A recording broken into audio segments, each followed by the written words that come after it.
Hey guys, Doug aka The Real Link or Rinku here with another fun WoW video. Since I've been inspired by Fat Boss, today we're going to go solo old Cataclysm raids. All of them. Enjoy. As always, a quick couple notes before we start. 1. Eclic. Deal with it. 2. This is a quick speed-oriented guide. No normal speed kills in this video. For questions, please ask in the comments. 3. This is gear and class specific and has probably been done at lower item levels at the end of MOP or earlier in WOD. 4. It's a game. Have fun. Let's go. So first you start with the awesome wreck of a dungeon, Baradin Hold. Okuthar. Wolf wolf. Avoid the shadows and... oh, that's it.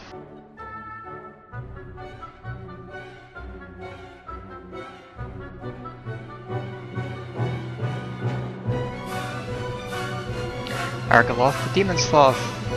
Just burn him.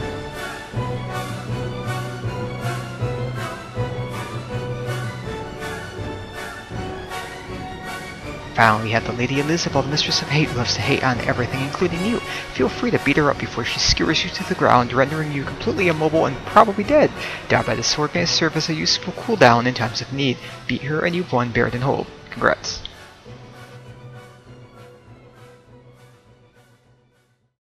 Next up we have the Bastion of Twilight. The Bastion of Twilight! Oh, it's all kinds of chocolorific fun. Do come along.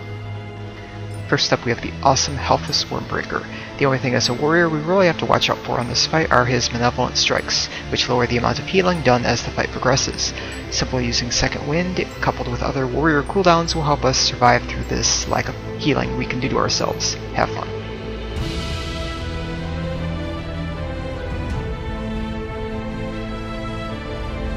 Next up we have the fantastically antagonizing pair of dragons, Valeona and Thralion. You can start with Valeona on the right. The only ability to even bother watching out for in this fight is Valeona's Blackout, which puts a 10k healing absorption shield on you from the start. Once that 10k is reached, the shield will explode, doing about 250k damage back to you in nearly a one-shot. Feel free to pop Rallying Cry, dive by the sword, and any other thing you have to mitigate damage as this hit comes up. Burst the dragons down before they get the next Blackout out, and you win. Next up we have the Ascendant Council. To be fair, I never did this fight back at level and really have no idea about the specifics behind it in terms of lore other than lots of elementals, Twilight Hammer people, and becoming old gods. Feel free to pull them together, cleave them down, phase change, cleave them down, mega phase, cleave it down, the end.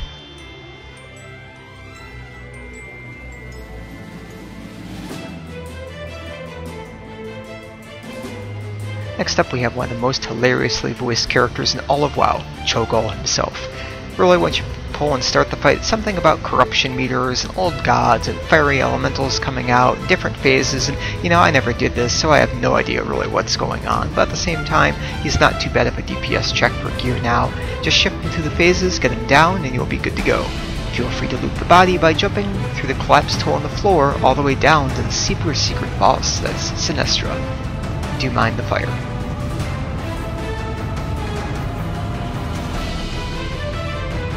Congratulations, so you've reached the super secret dragon boss Sinestra. Between whelps and the mage fighting, it seems like there's a lot going on here, but not to worry. Phase 1, simply DPS her down, but don't use all your major cooldowns. Phase 2 is where you want to unload on her. Potions, flask, lustrums, the works. The goal is to deplete as much of her shadow energy or mana bar as much as possible, so that the mage's channeling gets the upper hand. Once Sinestra speaks about being weakened and the log shows that the shield on the two large black dragonflight eggs is removed, run to each side of the room and blow them up. Take too long and Sinestra will re-shield the eggs, making it quite challenging to ramp up enough damage on her to weaken them a second time. Once the eggs are destroyed, it's time for phase 3. Simply watch out for shadow damage, keep defensive cooldowns up, and DPS the dragon until she's dead. Congrats, you finished Bastion of Twilight.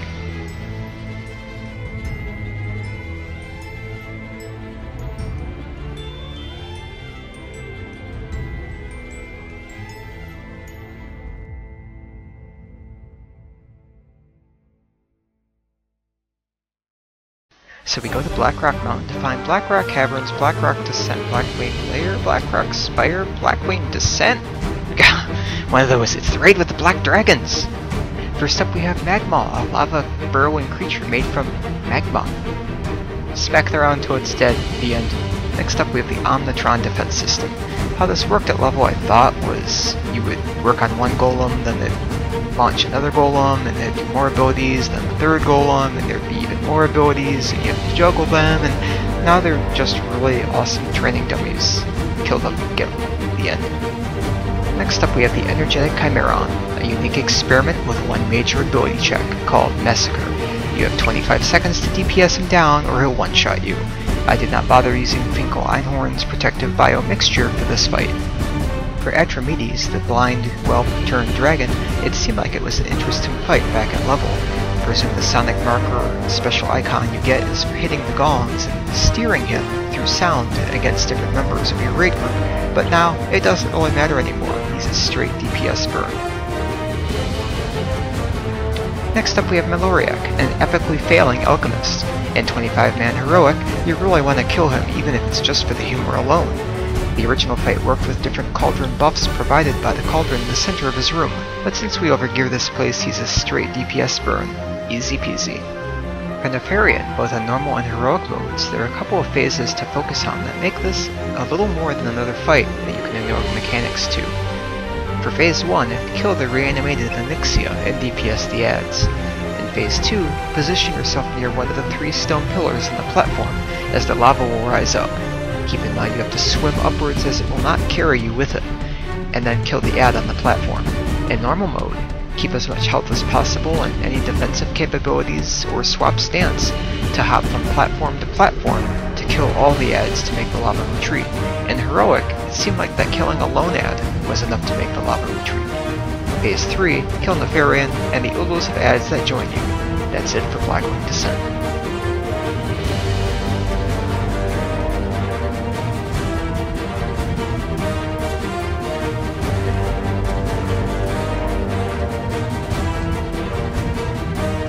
Next up we have one of the shortest raids probably in existence, Throne of the Four Winds, with 4 bosses, although 3 of them are one boss, so it is really short. Conclave of Wind. It doesn't seem to matter which one you start with on the platform, just hop on the little cloud trails and it'll float you from each tower to tower, DPS 1 down, and then quickly move to the other.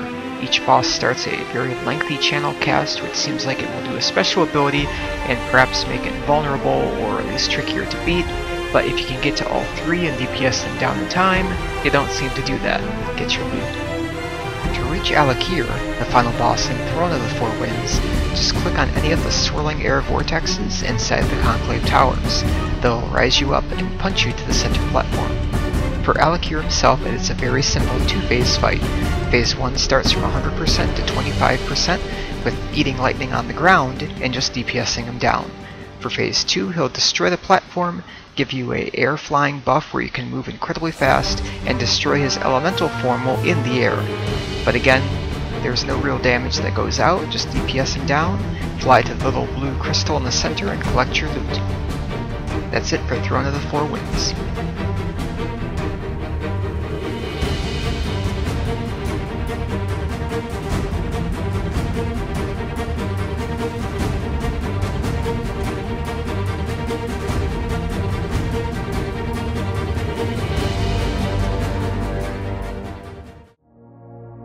Next up, it's time for some fun in the Firelands. First up we have Bethtalak, an interesting spider fight. There are generally 2 positions Beth fights in. One's on the ground, the other is up in her webs. To reach her when the fight begins, use the ranged attack on a medium-sized spider to get it to drop a web line down, then right-click automatically to climb up. Once on top, DPS her down while avoiding fire pools that will burn the web and send you back down, or other holes in the web that allow you to fall through. It is tricky to see. If you don't quite DPS her whole health cooldown fast enough, she'll climb back down where many spiderlings await your arrival. With so many of them up and no other raid members to clean the ground up, it's likely that you'll quite literally be chain stunned, and for level 100 at least, a light ticking poison dot applied. Key spam any damaging ability you can, and hope that it goes through if you're stun locked, as whittling down that last chunk of health may take as long as 15 minutes. Now that tangled mess is over with, we can move on to some slightly easier bosses. For Shenox and his 2 pet hounds, Rageface and Ripplim, this fight appears impossible at first, but in reality it's not too bad.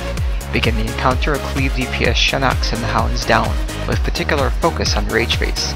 The only ability I could find that would allow survival in this fight as a DPS warrior is our Die by the Sword. Use it at no less than 10 seconds into the fight, as the first Space Rage occurs at 16 seconds. If successful, it will pin you down 30 seconds, doing 2.5k damage every half second. This makes you immobile without ability use, and the damage coupled with Shenox's hits will result in pretty much guaranteed death. Once Space Rage is countered, you have 26 seconds to burn Rage Face down before the next cast. Use some healing and damage reduction to outlast Shenox's enraged state once the Hounds are dead, and you're golden. Next up we have Lord Rylith, a lumbering monstrosity of an elemental where all you do is attack his legs. Cleave both legs for lots of damage, keep spitting him in circles until he collapses.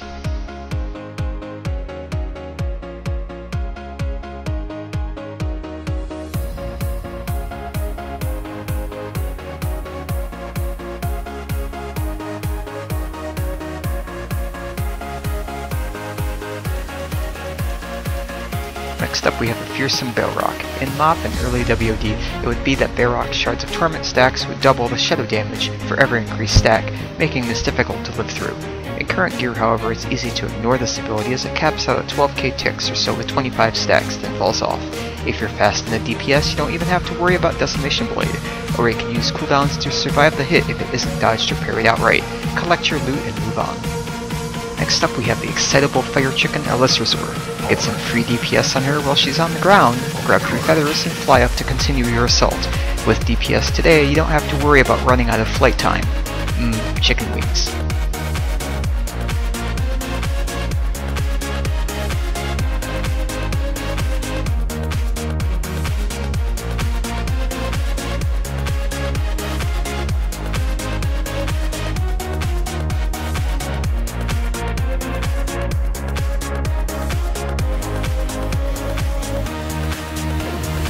For Major Domo Staghelm, the ads he starts with are more of a pain than the boss. Feel free to charge in and use Blade Storm and prevent them from pouncing on you, rendering you completely immobile repeatedly and giving you a very slow and painful death. For Staghelm himself, charge in, DPS him down, step out of fire puddles, DPS him down, step out of fire puddles, or maybe just stand there and burn him, but step out of fire puddles and it's a guaranteed win.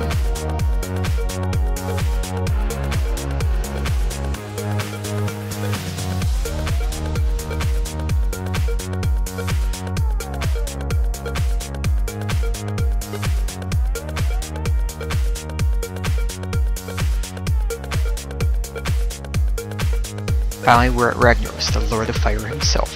This fight's a little lengthy only due to his health pool and the 2 ad phases themselves. Avoid the crashing fiery hammer of doom, well, not really at this good level, but DPS the little fire elementals that come out, kill or ignore them at your leisure. DPS more, do another ad phase, then you've won. Revival phase. Run in again, use cooldowns and blow them up. Once you pass 12 to 16 stacks as superheated, it will start to hurt a significant amount, making this a light DPS race for survival. Grab your awesome loot that's on fire and the Firelands is completed.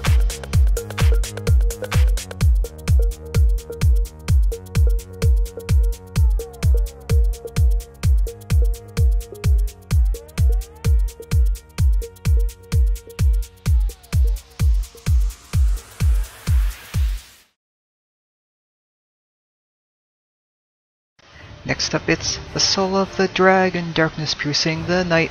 Okay, enough karaoke for me. First up it's Morchok. Originally his stomps would one-shot you in 10-man normal or anything higher, but now it just moderately hurts, even on 25-man heroic. Collect your free loot. Next up we have Warlord Zanaz, aka Old God number 1 without the nice colored oozes. Originally his mechanics kinda sorta mattered, but not really anymore. Just kill him.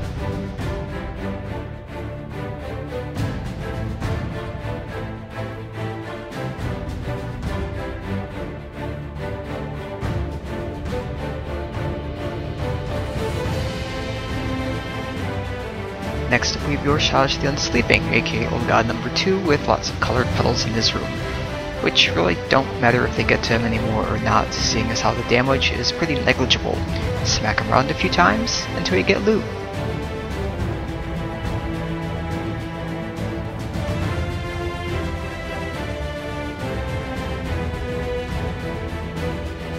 Next up we have Hagara the Stormbinder, who is probably already dead by the time I finish saying this. Avoid her lightning phase for an agonizing 5 minutes to do your last hit on her. Easy loot. Next up we have the Great Dragon Ultraxion. In previous expansions, this dragon was incredibly difficult to solo even for warriors in more defensive-oriented roles, but now, even in 25-man heroic, it just becomes a loot fest. Smack it around, ignore the Hour of Twilight entirely, and just burn him down.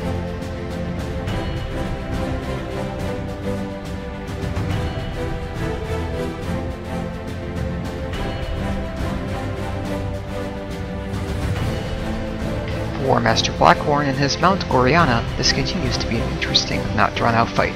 Killing the Twilight Drakes drawn in by the ship's spear guns help the phases move along a little faster.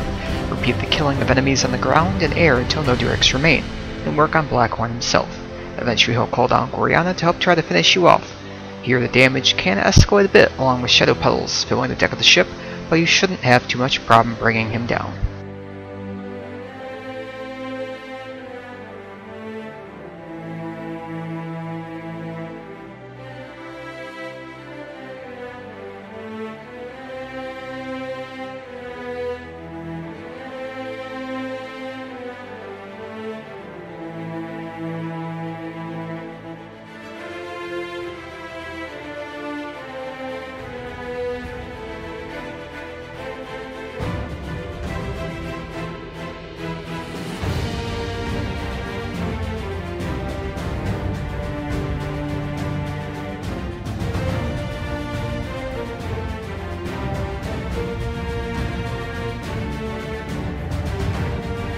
Now for what's the most tedious fight in all of Dragon Soul, we have the Spine of Deathwing, which is DDR, Dragon style.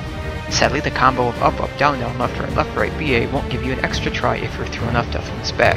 You have 5 seconds to call out via DBM before Deathwing rolls, and even then, a couple seconds of leeway after that at best, so this fight is continual left, right movement. Kill a lone tentacle to create hideous amalgamation. Then target corrupted bloods which appear from where the tentacle was, every now and then. Once you kill them, let their fire patch be absorbed by the amalgamation. Once the amalgamation reaches 9 stacks, with a little glowing fire orb in the center of it, take him right next to one of Deathwing's plates and kill the mob, causing an explosion which loosens the plate for a short time. Retarget and kill the tendon to blow off the plate. Repeat 2 more times, and Deathwing falls to the earth below. Keep in mind, once you're below 35% health, if necessary, Second Wind can heal you, and if you happen to spawn more amalgamations than just one, kill them off until you're left with only one. It makes the fight much easier.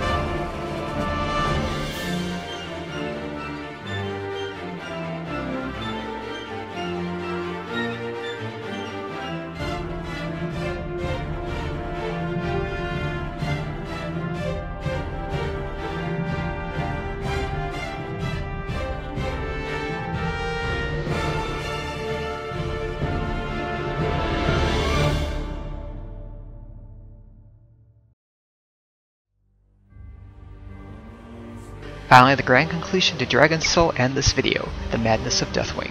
Basically with our gear at this point, you most likely don't need the buffs provided by the aspects, but they can't hurt. Feel free to start on any platform. The only major thing to watch out for is a call out for Impale on you. This is a huge hit that deals from 150 to 200k damage in a one shot. Killing a large tentacle at the back of the platform when it's up seems to prevent this. Otherwise you can AoE or single target each claw as they don't have enough health to make each cliff phase too prolonged anymore. Save an AoE if you wish for the final blood phase where Deathwing has all the users rejoin him for some massive healing, or just burn the dragon down.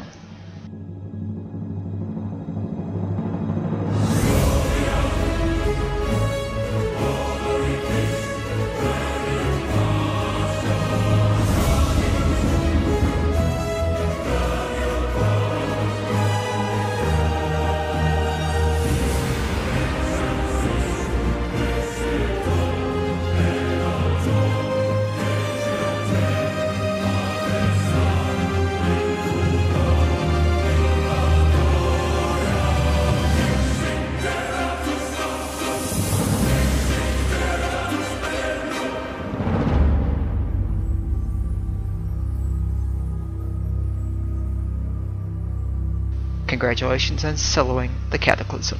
I hope this guide helped, and enjoy the bags upon bags of epic trash that still vendor for decent chunks of change, or hopeful gear for transmog needs. Thanks for watching.